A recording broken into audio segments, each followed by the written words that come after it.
The steps to save your marriage are not quite what you think. For example, you would think that talking about your problems when the marriage is falling apart would make things better. You'll flesh it out with your wife, you'll clear the air, and you guys will just heal. But oftentimes, talking about the problems when the marriage is already falling apart is taking all this gasoline and pouring it on a fire. Even when you type into Google, top marriage tips, this is the top article I found. Tip number 1, spend more time together. If you guys are at each other's throats, or she's very angry at you and despondent and apathetic, spending more time will actually make her feel suffocated, pressured, she'll become more resentful towards you. Explore intimacy. Oh yes, that's right.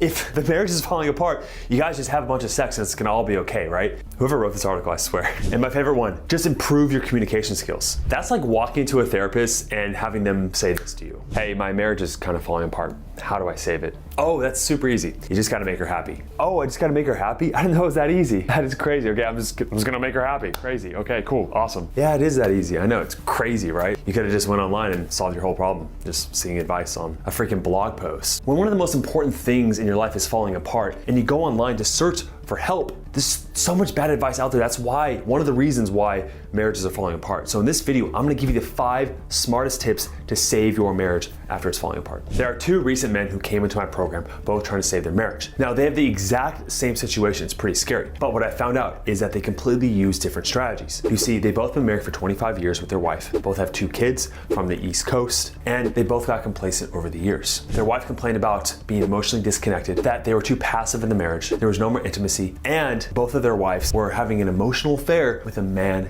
at work. Now what's crazy is that Sean did the 5 tips I'm about to show you to win his wife back in the course of 8 weeks, where Derek, I've helped him out since then, but along that first 8 weeks, it was a struggle for him because he did the exact opposite. The first tip is the dichotomy of control. The Serenity Prayer says this: God, grant us the serenity of mind to accept that which cannot be changed, courage to change that which can be changed, and the wisdom to know one from the other. Through Jesus Christ, our Lord. Amen. You see, men like Derek don't fully grasp or understand this idea of how little control he had over his wife. And he would say things like, you know, she's really going out a lot. I just don't like how much she's going out. If her sister could just stop convincing her that, you know, the divorce is the best option, I mean, we would actually work out. Her sister's manipulating her. She doesn't thank me for all the gifts and all the money I've spent on her, to all the vacations, and just, she doesn't appreciate how much I've done for her. You see, behind all of those complaints that Derek was making, he was essentially saying, why doesn't she change? Now, this is the definition of insanity, because he cannot control her. And ultimately, it made him feel helpless and demotivated. How successful do you think a man would be,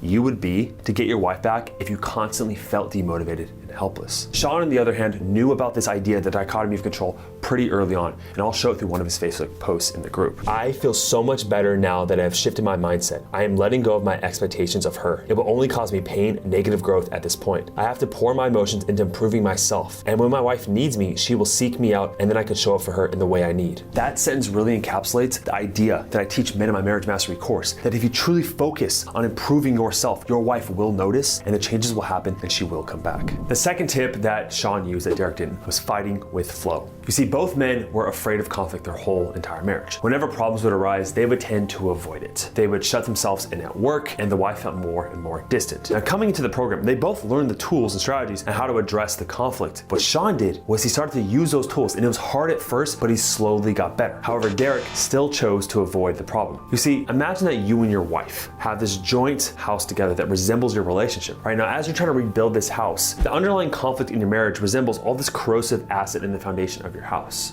Now, it's really hard to address that, go under there, it's dangerous, you might get hurt, but Sean, chose to wear these gloves and these tools that I gave him to remove that corrosive acid to make the foundation stronger. However, Derek just simply avoided it. And eventually what happened is that the situations got worse and worse and worse with his wife. Now, the reason why I call this fighting with flow is because there is a concept called the flow state by Mihaly Csikszentmihalyi. Now, you can see this graph right here, that when your skill is low and the problem is high, you have a lot of anxiety, and that anxiety can turn into avoidance. Now, as you increase your skill, what happens is that you enter the flow state. This is when your skill becomes high and adjacent with the problem. You see, flow is that moment where you are so in the zone, that you're out of your mind and you are completely connected to reality. This is a peak level of consciousness. And oftentimes a lot of men, they never learn the skills and the tools to get into that flow state with their wife. But once you learn the skills and the tools like Sean did, you actually look forward to conversations with your wife. And it actually looks a lot like this with Jordan Peterson. She'll say things that are so outrageous that, well, it usually makes me laugh. Like in an intense fight, she'll say like 3 of the worst insults you could possibly imagine, and it'll make me laugh. And it's hard sometimes to deal with her because of this more aggressive element. But it was also something that really attracted me towards her, because she's no pushover, and she's got this she's got a kind of a knife-like sense of humor that comes out quite often. And so I really like the combative element to it. And that's part of what keeps a relationship dynamically alive. You start to appreciate when your wife brings up the problems and actually look forward to it as a test that you can pass to bring you guys closer together. Point number 3, staying on the unreactive rails. One of the most important traits in getting your wife back, the smartest tip I can give you, is understanding how to be an unreactive leader or also in your positive masculine energy. Between Derek and Sean, they had completely different mindsets around the same issues. When Derek would say, "What does my wife want me to say right now in conversation?" Sean would think to himself, "What do I want to say? What is inside of me that I want to express?" Derek would ask his wife for approval and see if she was okay and happy before asking her if she wanted to do something. Whereas Sean would simply say what he wanted, take leadership, and if his wife said no, he wasn't personally affected by it. Derek had zero opinion when his wife would ask him questions about where to go eat, what to buy the kids for Christmas or their birthdays, or even something as simple as what color should we paint the new room. Where Sean made it a conscious decision to always have an opinion and always say what he wanted. Derek would dictate his own emotional state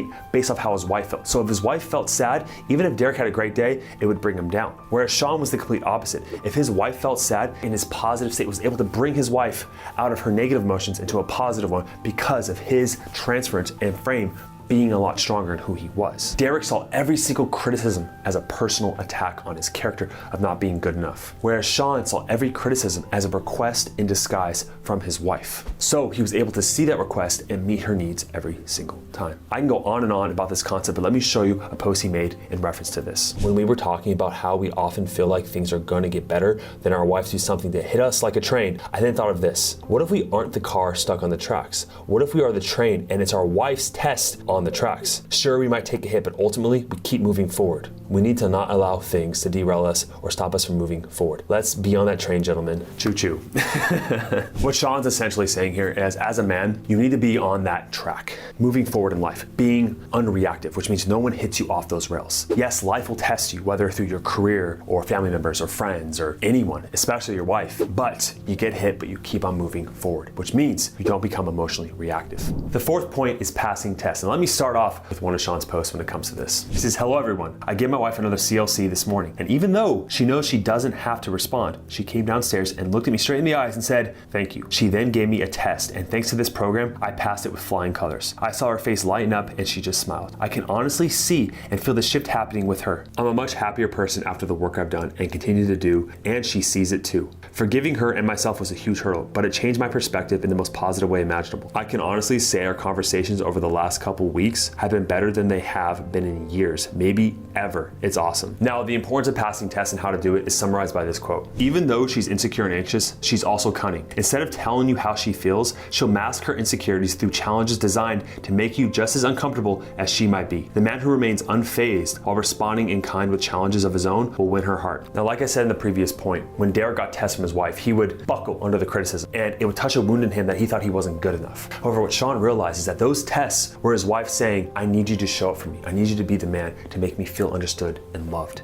And he did so. Now, going back to the house metaphor, let's say you remodeled your joint relationship house. It looks better, and so your wife becomes curious, and she says, "Okay, this house was falling apart before. I'm gonna come check it out. I may even stay the night. Before I do, I'm gonna get a sledgehammer. I'm gonna try to knock down that foundation to see if it's a house of cards. I'm gonna scratch my finger on the paint to see if it actually sucks," right? And what she's doing essentially is that she's testing you to see if you go back to your old ways. And when she tests you and you still stay on your course, on those tracks, and you don't waver, she can trust you again. The 5th smartest tip is intentional action. Does your mother have a favorite dish that she made for you growing up? You know, most guys, it's their grandmother or their mother. For me, my grandmother made this amazing peach cobbler. Just I miss her. What I'm trying to make is, if your mother gave me the exact recipe, the exact ingredients, the timing between, how to add them, everything to a T, and we both made that recipe, and we gave you a slice of each or a piece of each, but you didn't know whose was who, do you think you could tell which dish was your mom's? 100%. But why is that? Because there's something, an added ingredient that I don't have. You can call it intention or love, but that added ingredient just makes everything come together more beautifully. And this is a concept that a lot of men also apply in getting their wife back. You see, men like Derek, when they first come into the program, or they learn any technique through a book or even a therapist or some technique, they kind of rush through the process. They're very impatient. They just kind of go. Where Sean, he was intentional. He slowed down with the exercises that are in the course. He put his emotion into it. This is what created that positive change that his wife actually saw. Let's give you another example. Let's say you get in the car and then you say, okay, my destination is 10 miles away, straight north, and that's how I'm gonna get my wife back. If you're like Derek, you step on the gas and you close your eyes and you just go, hopefully you get there. Of course, what's gonna happen? You're gonna crash, you're gonna burn, you're probably gonna die. However, what Sean does is he gets that roadmap, that blueprint, and he goes the same direction, but he uses the brake, the turn signal, the mirrors, he turns around obstacles, and he eventually gets there, okay? This is what's so important. And the way this kind of manifests with the guys in the actual program is that they recognize that if they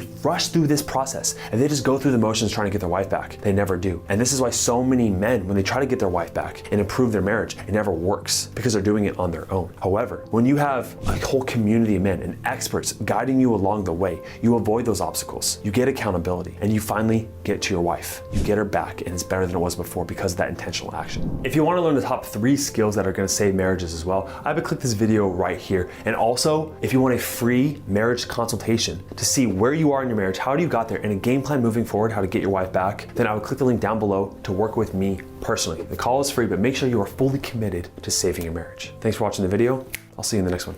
Cheers.